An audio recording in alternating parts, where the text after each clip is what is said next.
grego. ayekoli grec Para ter os instrumentos, as ferramentas. mpona kozwa bainstrument ya makasi Para estar em condição. mpona kozala na condition De vos falar agora. ya kosolola na libota na nzambe sikoyo Fui ao seminário. wana azwaki mayele wana na seminaire Durante longos anos. ezwaki ngbonga mpe molai Agora estamos no seminário. sikoyo toza na kati ya seminaire Quem que está no seminário? nani aye na seminaire atomoli mosaplike Diga, estou no seminário. loba naza na kati ya seminaire Mas não vamos só ficar no seminário. okosuka kaka na seminaire te Temos que sair do po seminário tobima na seminaire para ir trabalhar, po tokende kozwa mosala ir ganhar as almas. tokende koganye milimo O que é que iria me servir oyo de ekokaki kosala ficar biso longos anos na escola? kowumela ntango molai na koyekola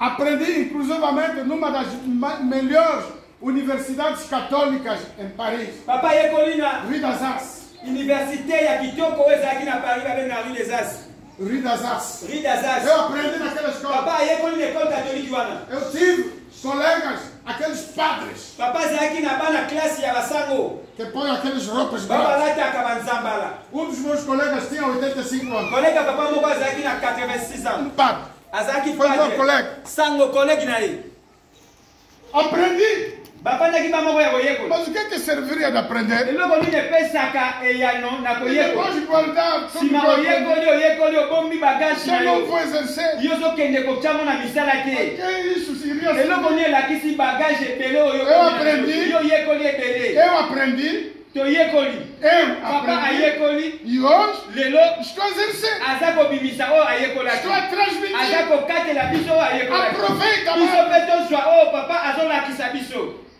Vocês também estão a aprender. biso mpe toza koyekola E depois também a vossa vez vai mpe chegar. lobi biso mpe tokolakisa E a vossa vez chegou ntango na biso ekoki de ir transmitir ya kokende kokabola o que maloba estão a aprender oyo toza comigo koyekola epai ya papa e ganhar as mpe almas. toganye milimo Deus totomisaki está.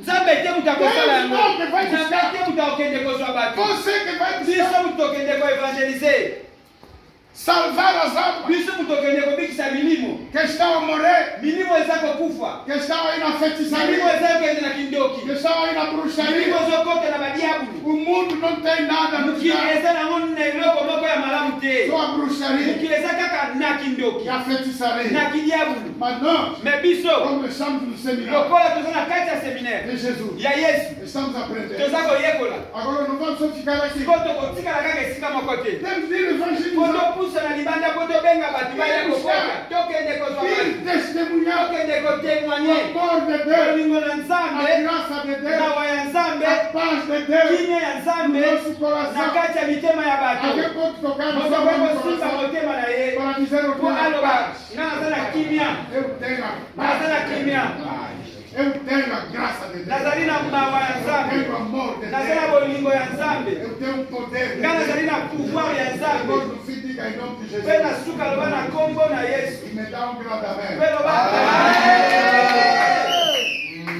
Me dá um amém dos heróis e das heroínas de paz. Glória a Deus, amém. É mais uma vez. Glória a Deus, amém. Que bonita coisa, bem. Vocês são bons alunos, lelo hein? boza na klase ya mayele Bons seminaristas.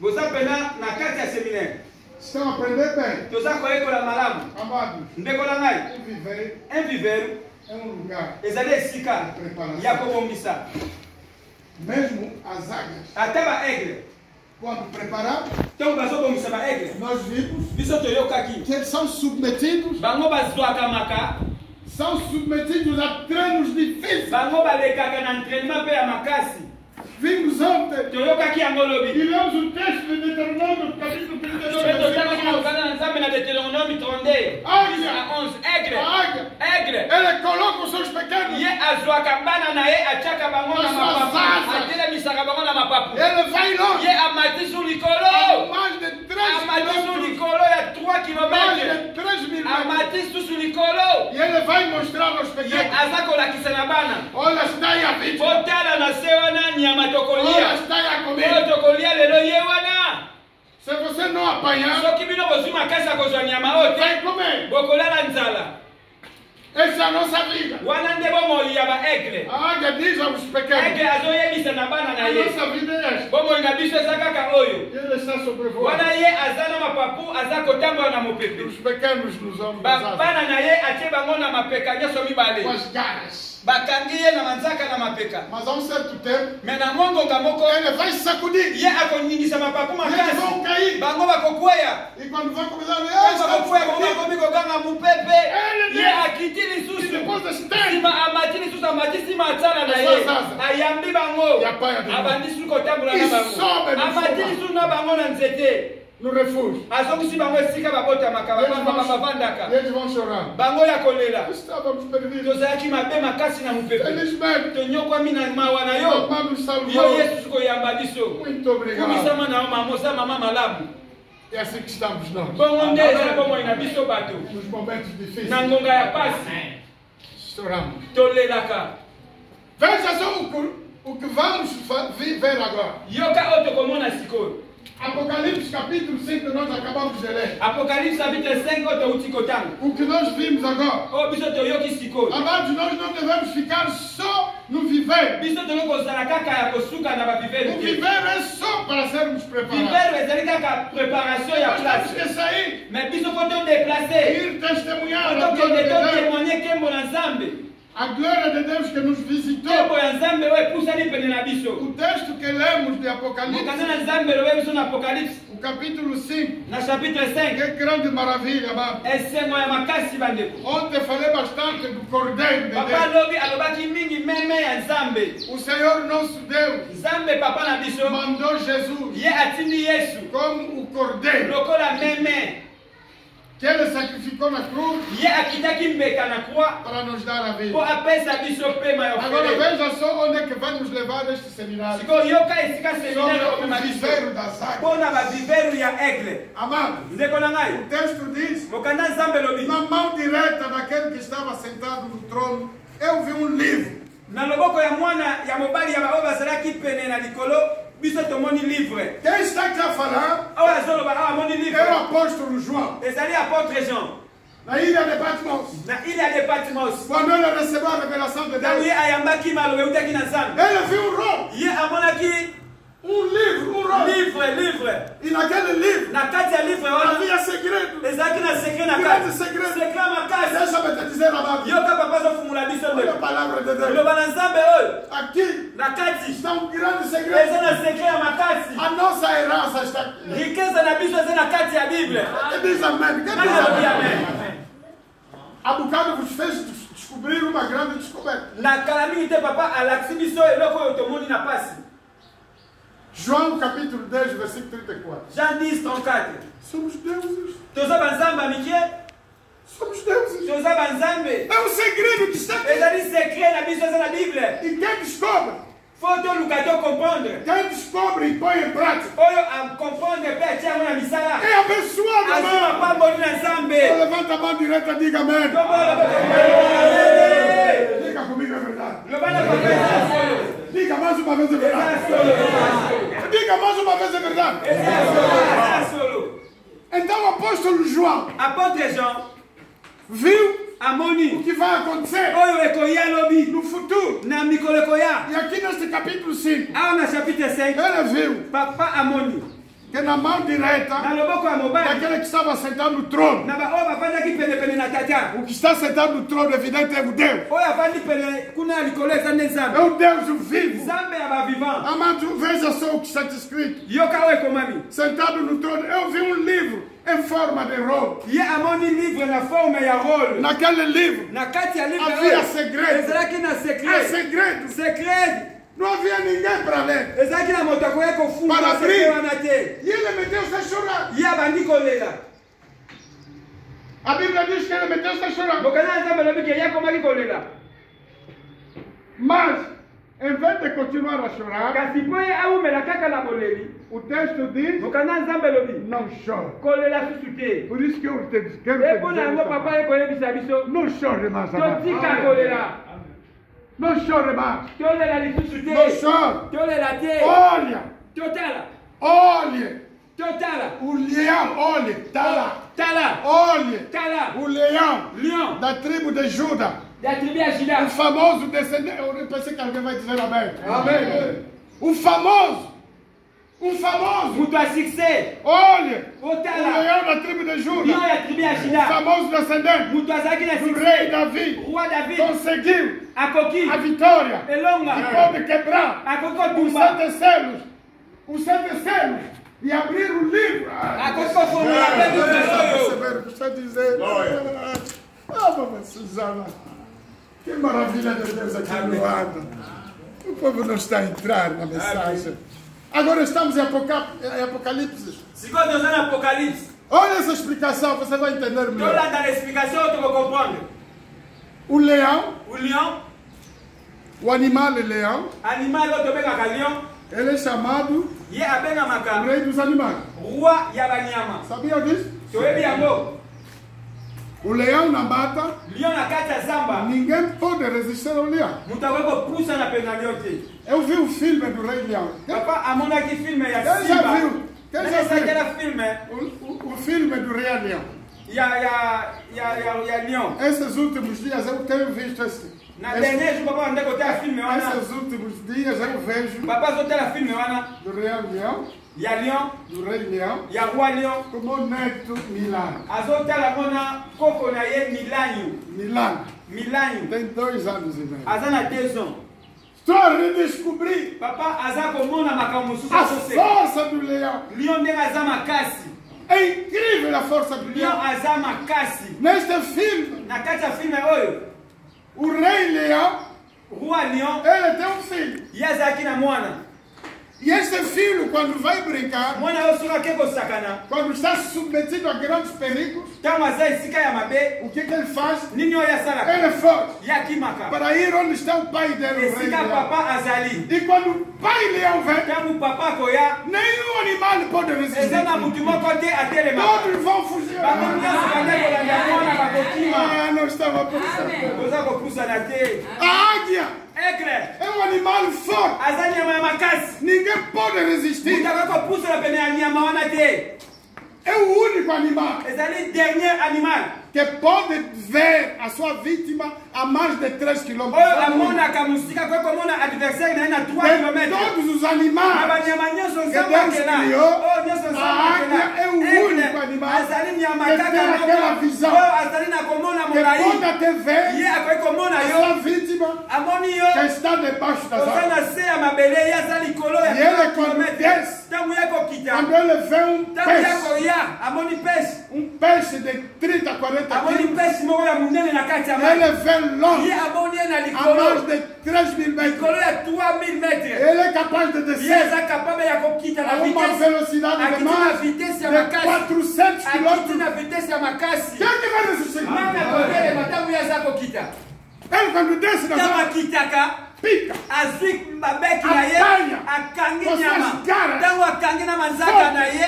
o seu bico forte, e ele levanta com isso. Ele não pode resistir. Não estava percebendo? Eu estou a te dizer agora, se nós formos como a águia, nada pode resistir. Deus nos deu essa força. É o que estou a te dizer agora. O Rei Leão na mata, ninguém pode resistir. Agora a águia, na minha língua Kikongo, ele é chamado Nguazulu, leão do céu. Você não sabe disso. É a única língua no mundo inteiro que a águia é traduzido por Nguazulu, leão do céu. Oh, meu Deus. Leão do céu. A águia é leão do céu. E o nosso Senhor Jesus, aqui no texto que ele é o leão dos leões, que tem toda a força. Ninguém pode resistir a Jesus. Não existe nenhum demônio que pode resistir ao leão da tribo de Judá. Amados, da mesma forma, como não existe nenhuma vítima que pode resistir à águia no azul, quando ele está a mais de 3 km, ele vê a sua vítima, mesmo debaixo das águas. Quando ele desce, ninguém pode resistir. Ele é pai que sobe por ele. É isso que estou te transmitindo. Este é o coração da nossa vida. Estamos a ser preparados a fim que nada possa nos resistir. Nós não devemos continuar a dizer a Deus. Deus já nos deu poder de andar. Amém. Pensa de Deus. Como a águia. Ninguém pode resistir a ele. Quando ele vê a sua vítima, é o único animal que Deus criou com a capacidade de ver, de apanhar, de levar um gol azul. E o nosso Senhor, Jesus, é o leão da tribo de Judas.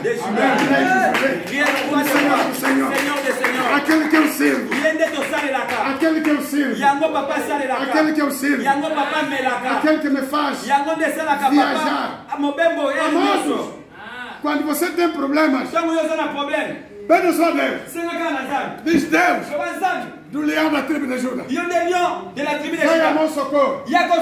Pouco importa os problemas que você tem, ele virá teu socorro. Nós sofremos porque nós não estamos no caminho. Estamos na ignorância. Somos ignorantes. Salmo 82, versículo 5 diz: Somme 82, 5. Somos ignorantes. Ouve bem essa palavra de testemunho. Nessa última viagem que eu vi, eu fiz o teste em Paris. Eu fiz o teste de Covid-19. Papa sabe que teste a Covid-19 na Paris. Teste negativo. A teste é negativo. Subi no avião. A matina avião. Desci no aeroporto 4 de fevereiro. Você vai numa quarentena. Eu quarentena. Eu comecei a transpirar. Papa diz que eu toco na segunda. Eu disse, eu não sou positivo. Papa bingai na zana ngote. Vamos repetir o terceiro. Toco bandela sur troisième test. 10 minutes depois. 2 minutes après. Ainda outro teste. Passei sur test a rotier logo na solo. Positivo. Oh, osana ngo. Já preparamos a ambulância. E se tu bongo aqui ambulância. Vai te levar. Já vamos ter o mesmo no hospital. Na hospital. No bar de Kwanza. Na bar de Kwanza. Liga a mamãe Suzana. Papa bem mamãe na Paris. E os filhos. Pena bana. Sou positivo. Bakanginga na zana ngo. Vou na quarentena. Na Kei, na Kwanza Sul. Todo mundo se pôs em pânico. Mutu nyoso na Paris a comme na fièvre. Levaram. Ba memi papa. Na quarentena. Na Kwanza Sul. Aí a ambulância me levou. Wana ambulância memi papa. Polícia à frente. Polícia liboso. Carro de polícia atrás. Carro de polícia na cima. A minha ambulância no meio. Ambulância na katikati. Quase 2 horas levaram para o hospital. Cheguei lá. Papa come Kwanza Sul. Receberam pelo menos 4. Bayambeli susu. Papa tu samba. Vamos lhe tratar. Tu vou te soigner eu. Você tem que ficar aqui, você está doente. Eu vou umela a osa malade. Isso não tem sintomas de Papa Covid. naza koyoka malade nengeza la kati. Naza bien. Eu quero ir pregar. Naza la posa que negoteia. Na Kalemba dos. Ah, não pode. Yo moyo que desate. Yo za na yango. Correr adentro. Papa bondeli zambi. Dormir. Yalali. Não comi nada. Ali a quitté journée mobile. No dia seguinte. Deuxième jour. Ouvi a voz de Deus. Papa yo ki mama zambi. Você veio aqui missa. Yo ye awa musala. Você está neste hospital. Yo za na kati hospital. Para um trabalho. Pona musala. Disse não, senhor, meu trabalho está no Kalemba dos. Musala ngeza za na Kalemba dos. Fora. Pona kende. No Bita. Na Bita biba zo na Luanda. Testemunhar. Pona témoigner. Monene ensemble. A voz diz. Ngoma nzambe. Você tem um trabalho. Yo poza musala awa na Kwanza Sul. No hospital. No hospital. Disse, mas que tipo de trabalho? Papa bi musala nini ngana koma na musala na Kwanza Sul. Aí se aproximaram 2 jovens. Wana epusani ba jeune mibale. Uma brasileira. Brésilien moko. E uma angolana. Na angolais moko. No hospital 40 pessoas. Na kati hospital bazaki 40 personnes. As 2 jovens me disseram. Ba jeune no bela na Nós papa. estamos aqui já há 1 mês. Biso to za pendant 1 mois. Então o senhor Antônio vai ficar aqui mais de um mês. Eu não vou ficar aqui. Diga comigo, eu não vou padecer. Eu não vou morrer. Eu vou viver. Não vou morrer. Em nome de Jesus. Não vou morrer. Eu vou viver. No segundo dia, partilhei com essas duas jovens. E amadas, eu sou servo de Deus. E elas disseram, ainda bem, pode nos conduzir a orar. Eu disse, vocês é que serão os evangelistas. Vão dizer a todo mundo, depois do jantar, 20 horas, todo mundo vai orar. Eu os brasileiros, eu os portugueses, eu os pilotos de avião, todo mundo, muitos estrangeiros a volar.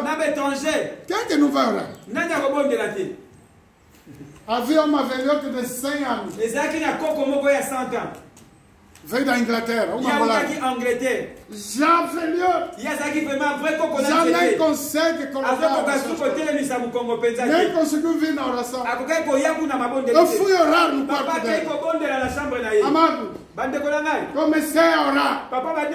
Organizei a igreja dentro do hospital. No terceiro dia, eu percebi a minha missão. Eu não era negativo, não era positivo. Eu era mesmo negativo. Eu não estava nada positivo. Eu vinha ser positivo só para ir naquele hospital. Para ir salvar aquela velhota de 100 anos. Fiquei 7 dias. Fizeram o teste. Teste negativo. Posso sair? Não. Tens que fazer um segundo teste. Fiquei muito chateado. Já não comia. Já não bebia. Não vou comer mais. Eu quero sair para ir pregar a palavra de Deus ao senhor Laurinho. Porque vamos ganhar as almas. Vamos ganhar todos os juristas angolanos. Todos os ministros angolanos. Vamos criar uma igreja dentro da cidade de Luanda. Perto da cidade alta. Onde vive, não, perto da cidade alta. Onde vive o presidente da República. Vamos criar uma igreja.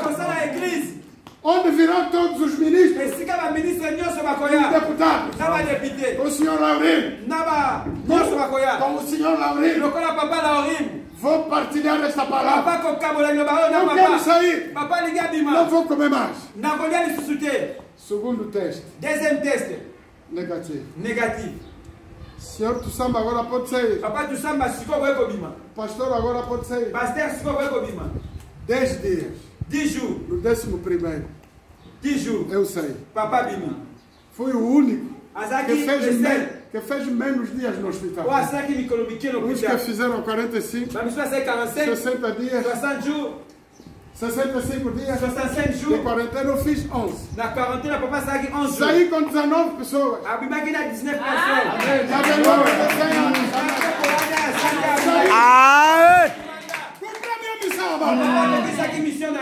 Porque eu sou um leão. Eu sou um leão. Quando quero uma coisa, eu consigo. Amados, o leão, quando quer uma vítima, mesmo longe, ela vê de longe, ela vai e leva. Amados, o nosso Senhor Jesus é o leão da tribo de Judá. Ninguém pode resistir a Jesus, porque ele recebeu o nome que está acima de todos os nomes, aqui na terra, no céu, no século passado, no século presente, no século que virá. Jesus é o leão da tribo de Judá.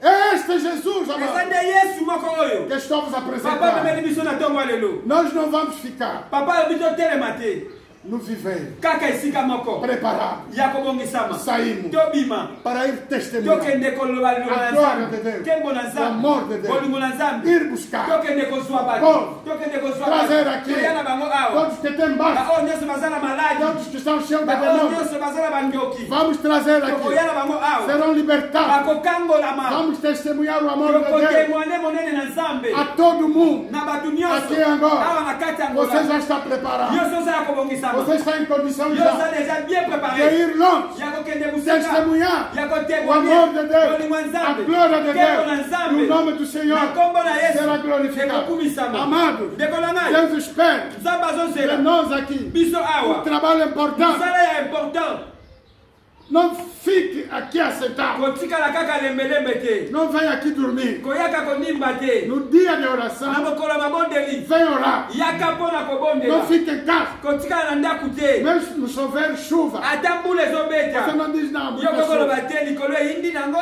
Eu nunca vi uma pessoa que molhou depois desaparecer. ngai nano namona moto te azwi kaka mbula boye alimwe Você não é sal? yo oza mungwa te O sal se colocado na mungwa água, soki totie na mai o sal desaparece. mungwa nde moto elimwaka Você não é sal? biso toza bamungwa te Somos pessoas. tozali bato Mesmo debaixo de uma grande ata na se chuva, ya mbula makasi vem aqui orar. sacrifice topusani liboso ya nzambe Para ficar cheio do po Espírito. totonda na molimo mosantu E depois irmos mpe testemunhar. nsima tokende totemwane mone na A nzambe glória de Deus. nkembo na nzambe Este é o trabalho. yango nde mosala Deus espera oyo de nós. nzambe azozela na moto Deus quer fazer de nzambe nós aza na mposa asala na biso como uma águia. lokola baaigle Tendo forte. tozala makasi Uma das particularidades da águia parti moko ya aigle aza é um nango animal com muita aza força. nyama oyo aza makasi É um koleka animal feroz. nyama pene aza makasi koleka Mesmo tendo problemas, ata aza na problème ele resiste. ye aza kaka makasi Quando o vento é forte, ntango mopepe eza makasi a águia sobe. aigle amati su likolo Ele se coloca no vento. ye atelemi na mopepe Ele estende. afungoli matala na ye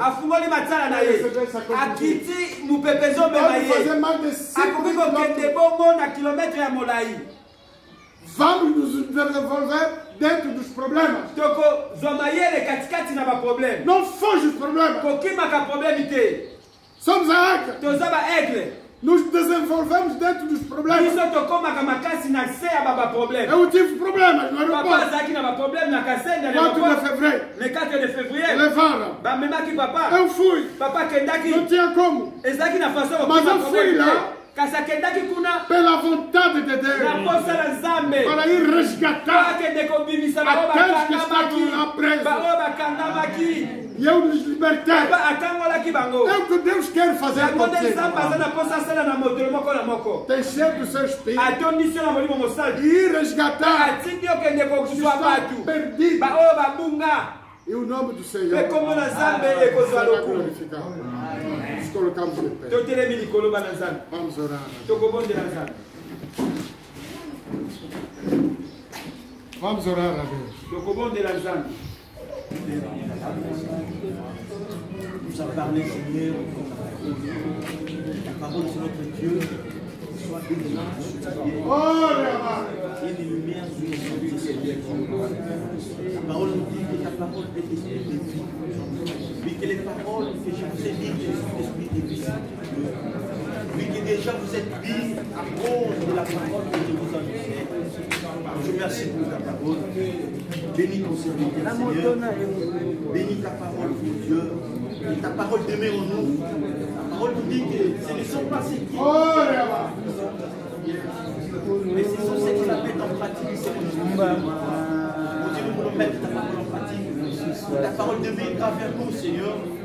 Que ta parole continue de conduire comme les aigles, mon Dieu. Les marcher, point se des courir, point se fatiguer, Seigneur. Mon Dieu, nous restons dans tous les points, mon Dieu. Eu quero ser pembe kobimake na moto na yo oyoza nzambe pela força. Nada resiste a um leão na mão. eloko moko te etelemelaka liboso ya lion O leão é o rei dos animais. lion aza mokonzi ya banyama Ninguém resiste a leão. Moto atelemaka liboso ya lion te. Ninguém pode resistir a moto okoki kotelema liboso ya aigle te. Tem muita força. Baza makasi mingi. Tem uma visão longa. Bamonaka mosika. Deus quer fazer de ti assim. Zambé aza na posa a fabriquer biso lolenge oyo.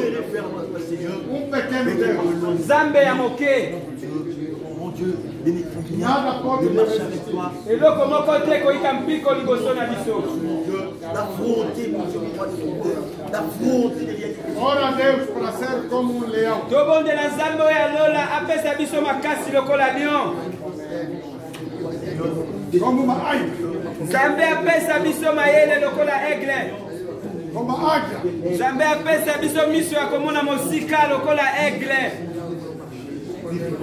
Este é o objetivo da nossa presença. Yango nde posa oyo Nzambe toya nango. Deus quer nos abençoar. Nzambe aza na posa apambola moko na moko. Deus está nos preparando. Leão do céu. Babengaka ye lion ya mapata. Deus quer fazer de nós assim. Nzambe pe aza na posa a fabriquer biso lokola. Força. Makasi. Irresistível. Tozala na resistance. Para a sua obra. Pona misala na Nzambe. Assim Deus quer. Bongo nde ezali posa Nzambe. Na bomo ya moto.